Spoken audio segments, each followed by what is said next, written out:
ประเทศลาวเฮานี้มีมรดกอันล้ำค่าตู้คำพีร์อังเต้าของลาวเฮาตั้งแต่เข้าดูฮานสร้างแต่ปฐม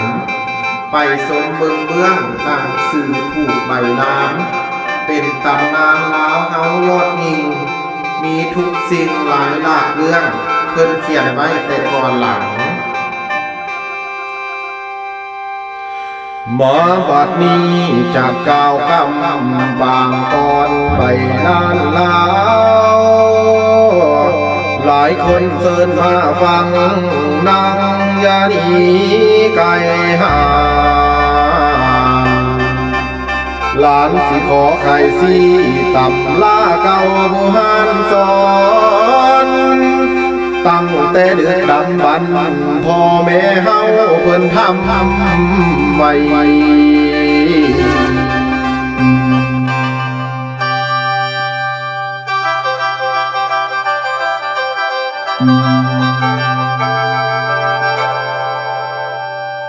ละเม่นว่าเด้อไนละเม่นว่าเด้อไนสิขอจะเว้าเรื่องเล่าข่าวก่อนขอจะเว้าเรื่องเล่าข่าวก่อนคำโบราณเก่าย้อนเพิ่นสอนไว้แต่หลังตัง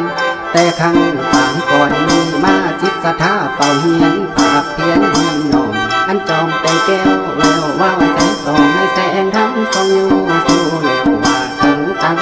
ใจตั้งใจใส่ใบลานคนผู้บาอาจารย์เป็นผาเพียนเขียนไว้คันในตอนนี้มีของดีบอกเก่าในดินแล้วที่นี้มีแค่ที่ทำอยู่ฝ่ายกำเนิดถิ่นผู้ละพามีวัดว่าอาหาร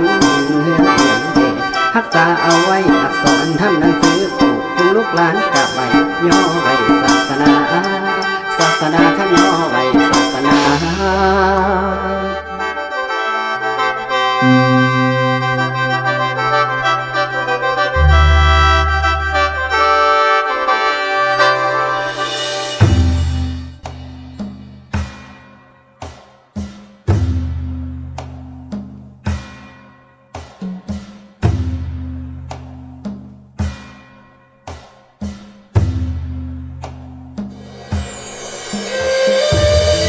พอแต่มาหอดเข้าเดือนมีออกใหม่จันทราแสงใสส่องสว่างวันแจ้งหมูส่วนเสื้อหอมแหนแปดโซนำเอาใบลานแล้วแห่สลองสู่แล้วมวลภาษาโคเจ้าเทศนาโคตรเงาแล้วโยงไว้วางควร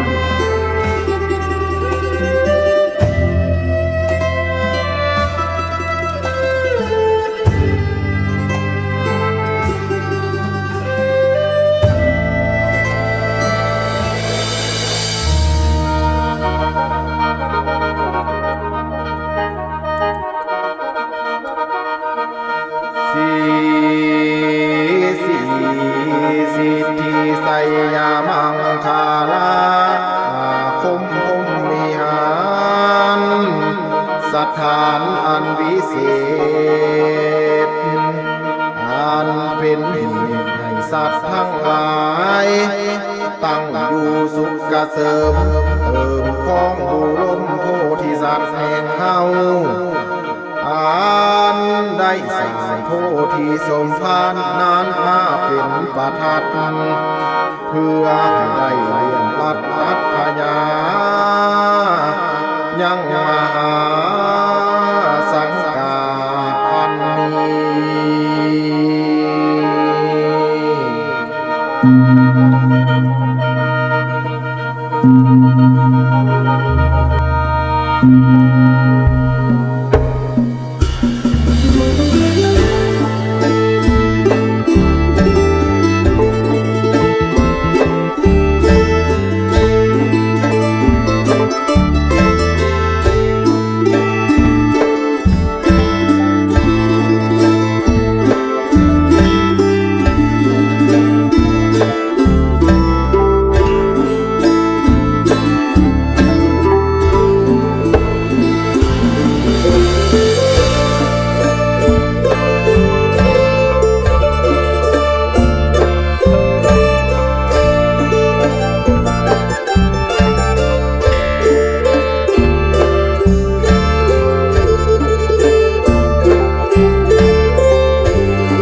น